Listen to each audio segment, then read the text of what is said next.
एबसुनि बानजायनायाव फरायसाफोरनि गोसो थुलुंगाखां होनाय आरो जिउ राहा दानायनि सायाव हाबाफारि खुंदों। चिरां जिल्ला एबसु आरो निसिमा एबसुनि बेन्दोंआव थानाय दैमालु एबा आमटेका दालाय एबसुनि बानजायनायाव दिनै आमटेका गोजौ फरायसालियाव ओनसोलनि गोजोन बाजार इउएन, आमटेका इउएन आरो बे फरायसालिनिनो 9 आरो 10 नि फरायसाफोरखौ लानानै बिसोरनि इयुन आरो जिउ दानायनि सायाव मोनसे हाबाफारि खुंनाय जायो। बे हाबाफारियाव बड'लेण्ड मुलुगसोलोंसालिनिनो लेङाइ बिबुंगोरा सल'मन इस्लारिया बाहागो लायो। खौरां बिजोंनि गेजेरजों सल'मन इस्लारिया एबसुनि बेबायदि हाबाफारि खुंनायखौ बाख्नायो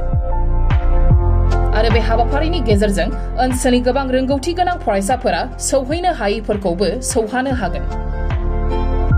इस्लारिया ड्राग्स बाहायनायनि गेजेरजों फरायसाफोरनि साननो हानाय गोहोफोरा खम जालाङो, जिउफोरा आसुखान्दा जायो होनना फोरमायबावो।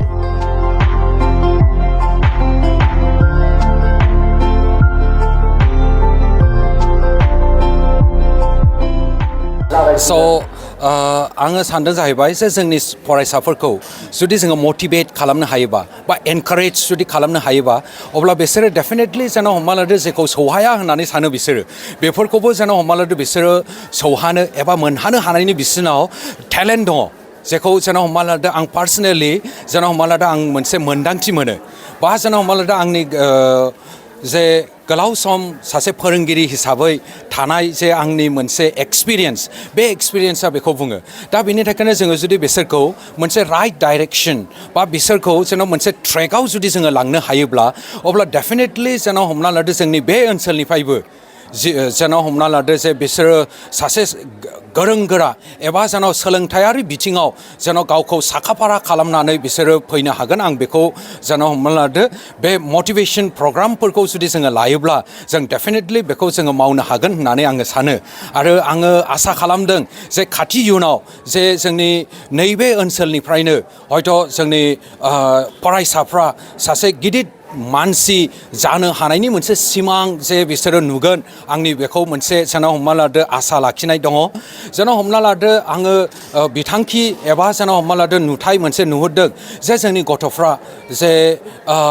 कम्पिटिटिभ एग्जाम्स बेफोरखौ जेन' हमना लादो क्रेक खालामनो बिसोरो डेफिनेटलि हागोन। सिभिल सार्भिसेसनि दिगाव बिसोरो जेन' हमना लादो जे गावखौ साखाफारा खालामनानै सिभिल सार्भिसेसफोरनि एग्जाम्सफोरखौ UPSCयानो जा APSCयानो जा बा गुबुन जिखुनु जा कम्पिटिटिभ एग्जाम्सफ्रानो जा बेफोरखौ बिसोरो क्रेक खालामनो हायो एबा बिसोरो हागोन आंहा मोनसे फोथायनाय दङ। बिनि थाखायनो आङो जेन' हमना लादो जोंनि बे आमटेका ओनसोलनि बा आन्चलिक कमिटि जे निसिमा आन्चलिक कमिटि जे एबसुआ बेबायदि जे हाबाफारि लादों बिथांमोनखौ आङो साबायखर बावदों। जिहेथु बिथांमोना बे मोनसे जे नबेल कज एबा गोथार मोनसे सान्थौखौ लानानै बेयाव जे मटिभेसन प्रग्राम एबा केरियार काउन्सेलिं बेखौ जे लादों बिनि लागै आं बिथांमोनखौ साबायखर बावदों। बेनि अनगायैबो आमटेकानि जे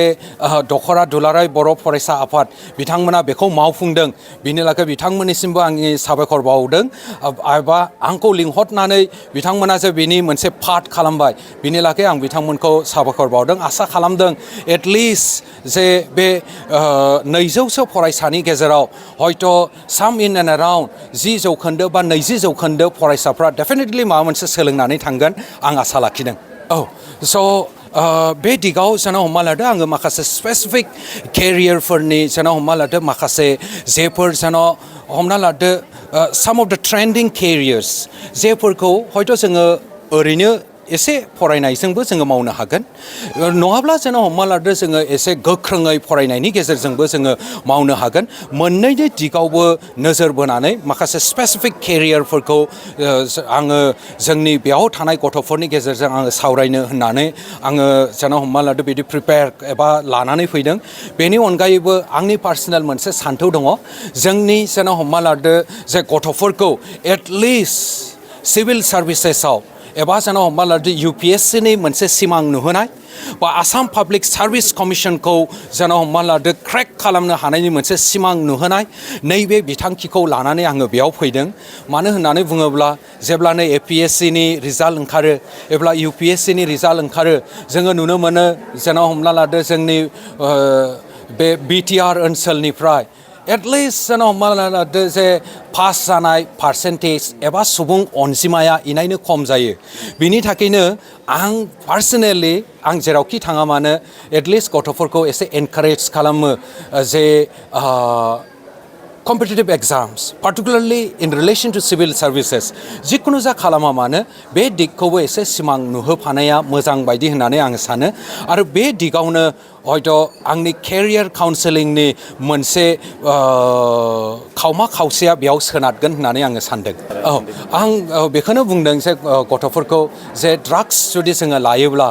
बियो डाइरेक्ट इनडाइरेक्ट जे जोंनि गथ'फोरनि जे साननो हानाय गोहोखौ बियो रिडिउस खालामो बिनि सोमोन्दै जोङो सावरायबायबो आरो जोङो जुदि ड्राग्स लायोब्ला माब्लाबा समाव हयथ' जेन' जोंनि जिउआ आसखान्दाबो जायो जेराव हयथ' सासे गथ'आ देरै देरै सासे मानसिनि आयुआ 20 बोसोर जुदि जायोब्ला बा 20 बोसोरब्ला बियो हयथ' 20-25 बोसोरावनो माब्लाबा समाव आसखान्दा जिउ फोजोबनांगौबो गोनां जायो एबा जेन' हमना लादो गुबुन गुबुन बेमारफोरबो हयथ' बियो जेन' हमना लादो ड्राग्स लानायनि गेजेरजों देहायाव सोमजिहोनानैबो लायो बिनि थाखायनो आङो रिक्वेस्ट खालामदों जे जोंनि गथ'फ्रा जे थांखिखौ होसोनायाव ड्राग्स जातीय बुस्थुनिफ्राय गोजानाव थानांगौ जोङो जुदि ड्राग्सनिफ्राय गोजानाव थानो हायाब्ला अब्ला जिउआव जुदि जोङो साक्सेस जाहैनांगौआबो आंनि मथेब्ला इट्स भेरि डिफिकाल्ट बियो इनायनो खस्थ' आरो ड्राग्स जुदि जोङो लायोब्ला बियो जेन' हमना लादो जे सासे गथ'नि साननो हानाय गोहोखौ बियो रिडिउस खालामो एबा खमायलांहोयो जोङो बेखौ एसे सावरायबायबो गथ'फोरजों एसे जोङो मोजाङै सावरायदों हयथ' आङो मोन्दांथि मोनदों हयथ' जोंनि बेयावनि गथ'फ्रा लासै लासै गोबां हयथ' बर' समाजारि जेफोर आफादफोरनि केम्पेनिंनि गेजेरजों एसे हयथ' रिडिउस जाबायबो जानांगौ जे ड्राग्स लानाय एबा जेन' प्रशासननि माखासे गोख्रों नाजानायनि गेजेरजों रिडिउस जाबायबो जानांगौ खिन्थु माखासे समाव हयथ' एसे बांसिनै गोसारनायखौ जोङो नुनो मोन्दोंमोन आं जेब्ला सोंदों बांसिन गथ'फ्रानो हयथ' बुंदों जे जोङो बिदि खालामा होननानै बियो हयथ' मोनसे पजिटिभ साइन होननानै आङो साननानै लादों आरो बिनि सायाव हयथ' जोंहा मावबावनांगौ दङ जिहेथु ड्राग्स लानानै बा ड्राग्स जानानै फेग्लुंनानै थानानै गावनि जिउनि बिथांखिखौ जेन' आलाय आथानि खालामनाय जोंनि बर' गथ'फोर गोबाङैनो दङ जाहाथे बेबायदि जाया मोनसे थांखि जोङो बिसोरनाव सेट खालामनानै होनो हायो ड्राग्सनिफ्राय गोजानाव दोननानै बिनि सायाव हयथ' जोंनि बर' समाजारि गौथुमफोरनि मावनांगौ दं आरोबाव होननानै आङो साननानै लादों जोङो निसिमा दख'रा दुलाराय बर' फरायसा आफादनि सिङाव थानाय दैमालु दालाय आफादनि सिङाव मोनसे हाबाफारि लादों बे हाबाफारियानो जाहैबाय फरायसाफोरनि गोसो थुलुंगा होनाय आरो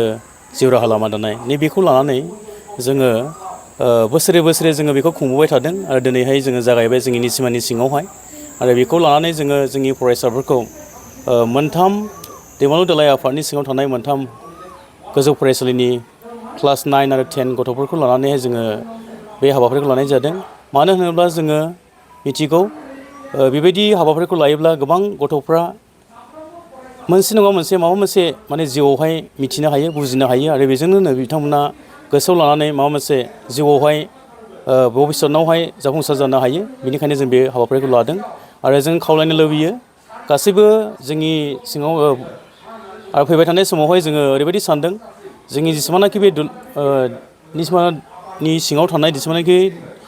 दालाय आफाद दङ बिनि सिङाव जेसेबांनाखि गोजौ फरायसालि दङ जों बेखौहाय समजों लोगोसे पर्यायक्रमै जों लालांबाय थागोन आरो जोङो खावलायो आरो जोंनि बे निसिमानि सिङाव थानाय जेसेबांनाखि हाइ स्कुल नैबे हाइ स्कुलाव गोबां जोङो बेन्सार स्कुल आरो दिनैबो बेबायदिनो जोंनि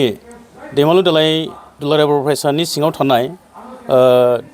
आमथिखा गोजौ फरायसालियाव जोंनि बे हाबाफारिखौ लादों बेनिखायनो जोङो गोबां गथ'फ्राबो बाहागो लादों आरो जोङो आलासि महरैहाय बड'लेण्ड इउनिभारसिटिनि सासे एसिस्टेन्ट प्रफेसर पलिटिकेल डिपार्टमेन्टनि सार सल'मन इस्लारि बिथांखौ जों लिंहरनाय जादों बिथांनि दारैनो जोङो दिनैनि बे हाबाफारिखौ लादों आरो जागासिनो दं जों आसा थिदों फैबाय थानाय समाव जों बेबायदिनो लालांबाय थागोन बे हाबाफारिखौ आरो जोङो भबिष्यतनावहाय गथ'फोरखौ बेखौ लानानैनो जोङो थुलुंगाबाय थालांगोन आरो जोंनि बर' फरायसा आफादनि हाबाफारियानो बेनो मेन आरो बेनिखायनो जों बे हाबाफारिखौ लानाय जादों आरो